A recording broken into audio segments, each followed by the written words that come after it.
Welcome to Save As Ability, a podcast to educate and inform you about disability employment issues. My name is David D'Arcangelo, and I'm your disability policy expert. Welcome back for another episode of Save As Ability. And we appreciate you and the comments and likes and all the interactions that we've been having. If you can keep that going, it really helps us grow the channel. So if you could like, subscribe, comment, share, it helps us keep great content flowing for you. And we've got great content today. We've got a great guest. We're going to welcome in Mike Hess. Mike, how are you? How's Denver on a spring day? David D, it's a beautiful day here in the Denver metro area. Going to be about 75 degrees with snow 2 days out. So I love it, love it, love it here in the springtime in the Rockies. Excellent. Well, welcome in. It's great to have you. We're going to talk a little bit about accessibility. You're really one of the experts here on accessibility. And I want to hear all about, the Blind Institute of Technology. So why don't we turn it right over to you, Mike? Go ahead, give us your about Mike. It's I don't like being used as expert in anything, David D. That's scary right there. I like to be a practitioner. I like to be a student. There are a lot of things I like to be, but just to throw out expert, and like you and I both know a lot of true experts in our field. I feel like what BIT does is super unique, but my journey, David, is I've been legally blind or blind since kindergarten. So all my adult memories, I know nothing but being legally blind or blind. Traversed the public school system in both Ohio, where I was born, and then finished up here in the Denver metro area where my mom moved my brother and I in the mid 80s. And then went to the community college system, varying degrees of success with that. But then early 90s, IBM was the first tech stack company in the world to fully embrace people with disabilities as a viable talent solution. And they sent out grant dollars to a handful of community colleges across the country. One just happened to be my backyard, Community College of Denver. And they created a workforce development initiative. They didn't call it workforce development back in the day, David, but it's exactly what it was. And it was a training program called Computer Training for People with Disabilities. And I was at another community college. My access teacher said, "Hey, Mike, I know, this might be a good program for you. It's about creating computer programmers." I asked, "What's a computer programmer?" And she was like, she says, "Well, okay. And this is the Wayback Machine, David." She's like, "Well, that program, WordPerfect 5.1. And I'm like, "Yeah." She goes, "Okay, computer programmers make that program." And I'm like, "Oh, let's do it." And then my next question, David, was, how much can I make?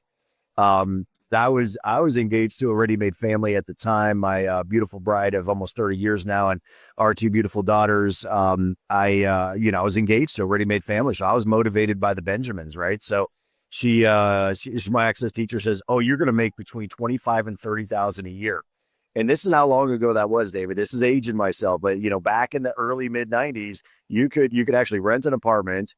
You could buy groceries, and you had enough money for a movie once a month with 25 to 30,000 a year. So That was decent money. Yeah. I do remember. We're probably around the same era, Mike. Yeah, it's and the way back, So that's a great journey in your story. But so you were in the corporate culture, but then what made you want to open up the Blind Institute of Technology? Here we are. I'm just 10 minutes away from the Massachusetts Institute of Technology. So I got to tell you, you had a nice play on words there, because really what BIT has become, I think, is a leader. I know you're humble about it and you don't want to be considered an expert, but you really are a leader in terms of online accessibility for people with visual impairment. So tell us a little bit about how you got out of that culture and started doing your own thing. Yeah, it was, I spent almost 20 years in the private sector, David, right? Ended up getting into tech right at the first global tech bubble because of Y2K in the mid 90s. And for those audience members who've never heard of Y2K, Google it. It was a thing. It was a thing, non-thing. But I spent 20 years in the private sector, managing 7-8 figure projects. Did well for myself. I was a 6-figure engineer way before it was cool and trendy just to give anybody a 6-figure career opportunity. And but I was always the token blind person, David. And it wasn't just blindness, right? Like I never with my cane, I never bumped into anybody in a wheelchair, never Neurodivergence wasn't even a topic. Right. Never heard of anybody using sign language as their primary means of communication. So, and then I just started doing some research as a good engineer should. Realize there are a lot of good organizations that are out there that serve the blind, low vision community, that serve the broader disability community, but I couldn't find any of them that were addressing the or underemployment epidemic for the blind, low vision community. And so, foolish or courageous, I dove in and started BIT, Blind Institute of Technology, as a nonprofit staffing agency. And so we started making money right away by getting people who are blind, low vision placed in brands like JP Morgan Chase, CVS, Allstate, NBC Universal, Salesforce, DaVita Healthcare. So brands that I knew here in the Denver metro area, and been able to get connections in other, C-level spots and other organizations. And we grew from there.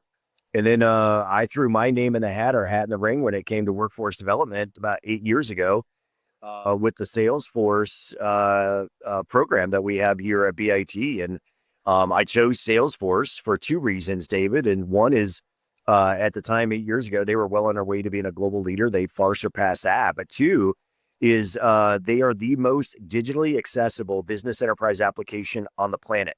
So out of the box, Salesforce is completely accessible to us screen reader users. Yes. So that's why we chose Salesforce, and that's how we do accessibility. We partner with a leader from the software community.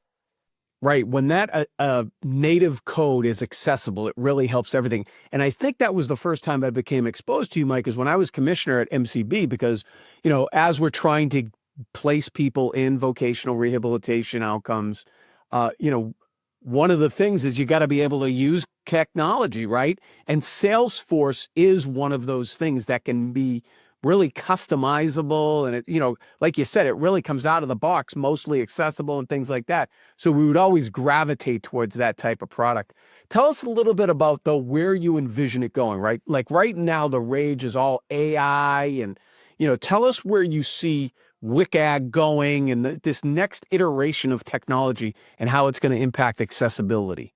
Absolutely. So, well, in everything that we do, from call it technology, whether it's AI, tech stacks in general, everything that we do this for is from the employment perspective, the career seeker. So our academy, David, is completely complementary to folks who are blind, low vision across the globe.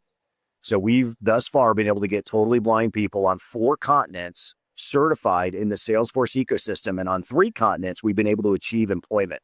So everything we do is from the employment career seeker lens, right? We don't just do it from like, cool, you have education now. But Salesforce is, and most people don't know this, Salesforce is the largest AI company in the world. I did not know that. That's very interesting to hear. Wow. So Salesforce is all in on AI. And their tech stack actually has less hallucinations than any other tech stack. And it's because all the data resides within their CRM, within their platform whatsoever. So they're able to control the amount of hallucinations and all that. And so once individuals go through our Salesforce admin certification, they can then, start to do a concept called certification stacking, cert stacking, and they can go get their AI certifications. They can get their app builder certifications. They can go into these different clouds and grow their career. And after 3 to 5 years with multiple certifications in the Salesforce ecosystem, you're a 6-figure individual. And you don't have to be a computer programmer to be successful in the Salesforce ecosystem, David. Like, you just have to be logically oriented. Those are all great VR outcomes. I got to tell you that. So what can people do? People listening out there, you're a family member or you're a user yourself. What can they do to get to that level that you just referred to? Sure. Literally the phone call I was on right before this podcast, I was on with Virginia Department of Blind Services. So love my friends in Voc Rehab all the way across the country. Happy to come on and talk with you and your teams about what we do. Because we're not chasing, here's the thing, David, we're not chasing Voc Rehab dollars. BIT, like, our model is very unique. Like, we're not chasing Voc Rehab. That's why we're able to offer our academy complimentary across the globe, right? And we're focused on employment in that model. So here in the United States, it goes from academy to apprenticeship. We're the only nationally registered apprenticeship program in the country for the blind, low vision community. Okay. And apprenticeships always get paid. That model from academy to apprenticeship was actually just funded $8 million by the Department of Education, and those dollars are safe to scale our program. For anybody out there, like, not only do we have complimentary training, we have budget to help you get that paid experience within the Salesforce ecosystem. And all we're looking for are professionally minded, logic-oriented individuals who are ready to up their game within the tech industry. That's tremendous. And I got to tell you, when I was on the Work Matters Task Force, we were looking for the ability to make things apprenticeshipable. So it's excellent that you're really the leading program out there right now for people with visual disabilities and technology. It's great. So, all right, Mike, as we begin to conclude here, what is it that our audience needs to know about you and BIT and how they can really take what you have to become successful? Well, just know this. So our team is comprised. So all of our program itself is both synchronous and asynchronous. And the synchronous component, so our instructor-led virtual remote classroom setting is all delivered by professionals with disabilities. So we eat our own cooking here, David. That's excellent. So, Nothing about us without us, Mike. Yeah, that's exactly it, David. And so we have like 55 team members across 3 continents, all but 3 identify with a disability.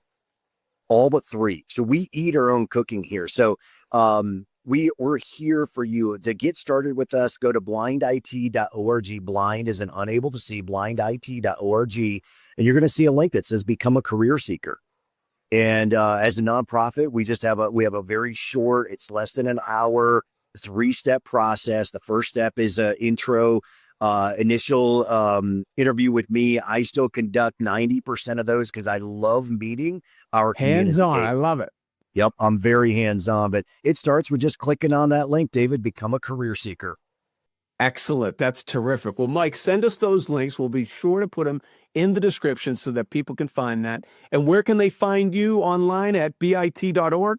Blindinstituteoftechnology.org or blindit.org. And on my website, I make myself ridiculously available, David. Both my personal email and my personal cell phone number are on the website. I make myself ridiculously available. Well, we appreciate that. That's good. That's a good practice. I think I try to do the same, Mike. So, well, Mike, thank you for coming on, and thank you and your team for all you're doing to really provide access to opportunities for our community. It's important. And you know what we say about work here? Really, it brings dignity, self-determination, and independence. So it's a good thing. We appreciate you, Mike. Thank you, David, for having me, and appreciate what you all are doing, getting the word out there, because I know you're ridiculously connected, David. So thank you for letting me be part of this. Well, thank you again. We're trying our best out there for you in our Save Visibility community. We continue to grow. So again, if you could please like, subscribe, share, comment, help us keep great content flowing for you. Thanks again to Mike Hess. Appreciate you. And it's David D'Arcangelo, another episode. I hope you have a great day. For more information about disability employment issues, please visit our website, disabilityemploymentsolutions.com. The Save As Ability podcast is available on Apple Podcast, Spotify, our YouTube channel at Disability Policy Expert, or wherever you stream your podcasts. Subscribe, stream, rate, and review our shows. Your ratings and reviews help our show reach new audiences. Produced by Pod Pro Entertainment. Save As Ability lives within a network of podcasts located at podproentertainment.com. #TheNewRadio. Again, my name is David D'Arcangelo, and I'm your disability policy expert. Until next time, thank you. I hope you have a great day.